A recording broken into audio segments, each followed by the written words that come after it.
지난 시간 난청, 이명, 이석증으로 힘들었던 제 경험을 영상에 담아봤습니다. 자, 그럼 어떻게 이 지긋지긋한 난청, 이명, 이석증을 이겨내고 완치하게 되었는지 경험담을 말씀드리겠습니다. 지난 영상에서 언급했듯이 저는 일상생활에서 오는 많은 스트레스들이 있었고, 또 하나, 가장 중요한 식습관을 체크하였습니다.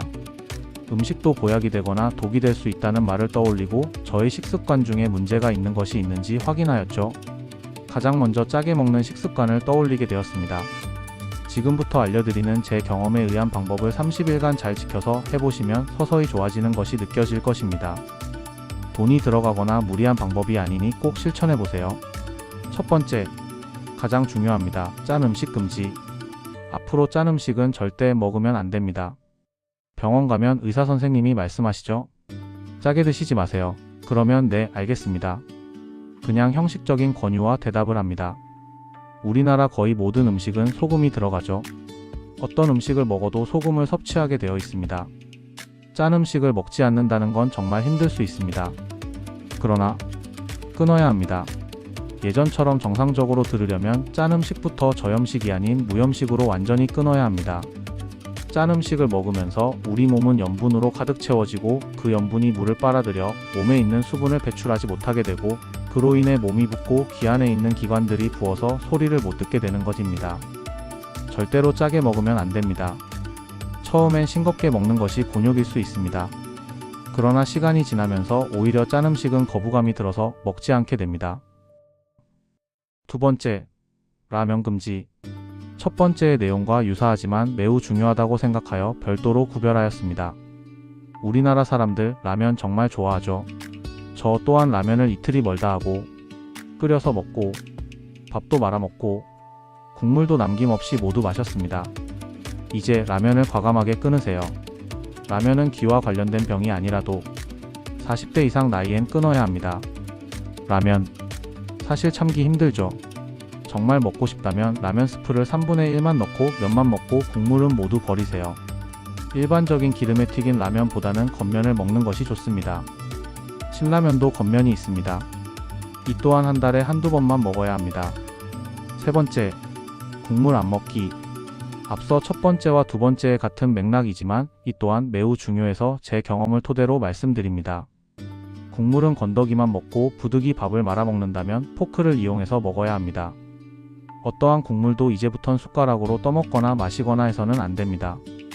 국물 없이 밥을 먹기가 힘들다는 분들은 뜨거운 물을 마시면서 식사하세요. 네 번째, 커피 금지. 커피에 들어있는 카페인 때문인데요. 차를 마시더라도 카페인이 들어있는 차는 절대로 마시지 마세요. 디카페인도 안 됩니다. 난청, 이명엔 카페인이 치명적입니다.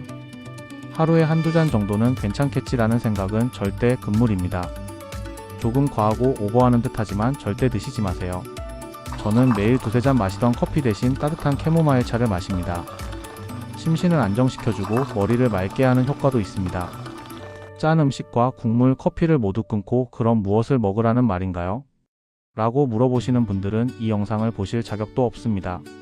먹고 싶은 걸 다 먹고 즐길 걸 다 즐기면서 병이 낫기를 바란다는 건 낫고 싶은 생각 없이 살겠다는 것과 같습니다. 혼자 스스로 학습한 바에 의하면 난청, 이명, 이석증은 나트륨, 카페인, 당분, 알코올, 즉 소금, 커피, 설탕, 술이 치명적이라고 했습니다. 그러나 술마저 끊는다는 것이 너무도 슬픈 나머지 저는 술은 일주일 중 금요일과 토요일만 마시고 있습니다.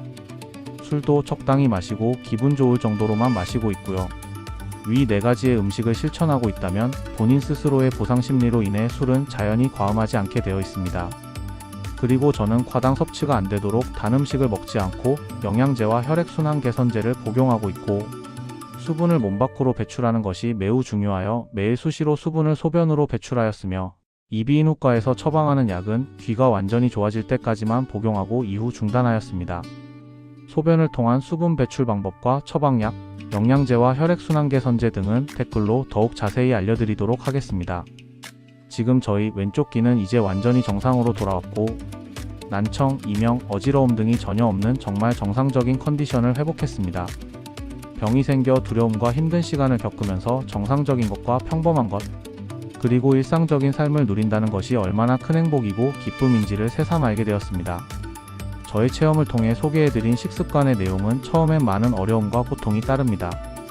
먹는 것이 즐겁지 않고 내가 왜 이러고 있나 싶기도 하고 말이죠. 그러나 귀 먹먹함, 어지러움증을 겪어보신 분들이라면 그 고통이 얼마만큼 괴로운 일인지 잘 아실 겁니다. 이렇게 생각해보세요.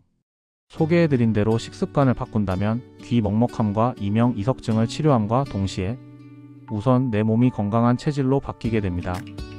과다한 나트륨의 섭취를 줄이게 되면서 몸은 이전보다 훨씬 가벼워지고 몸에 있는 수분을 소변으로 정상적으로 배출하게 되면서 붓기가 빠지는 것은 물론이고 국물을 마시지 않으면서 폭포비만과 과체중에서 서서히 벗어나게 됩니다. 난청, 이명 등의 귀질환이 오는 것은 우리의 몸 어딘가에 이상이 생겼다는 병의 개념보다는 음식을 너무 지나치게 먹은 것이고, 생활이라면 무리를 많이 한 것이며, 일이라면 스트레스를 지나치게 받고 있다는 일종의 몸에서 주는 시그널이라고 생각해야 합니다. 몸에서 주고 있는 신호를 무시한 채 이러다 낫겠지라는 생각으로 식습관과 생활습관에 변화를 주지 않는다면 더 크고 감당하기 힘든 무서운 병을 정말 얻을 수 있습니다.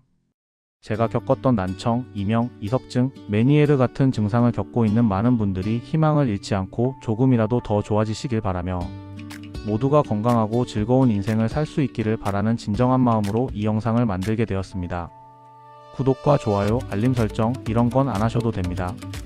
아래 댓글 확인하시면 더욱 자세한 치료 방법과 제가 복용했던 처방약, 영양제 등은 어떤 것인지, 그리고 자가치료에 필요한 운동과 생활습관, 병원 방문 없는 처방전 등 꿀팁들이 담긴 별책 부록 같은 내용을 담아 전달드리고 있습니다.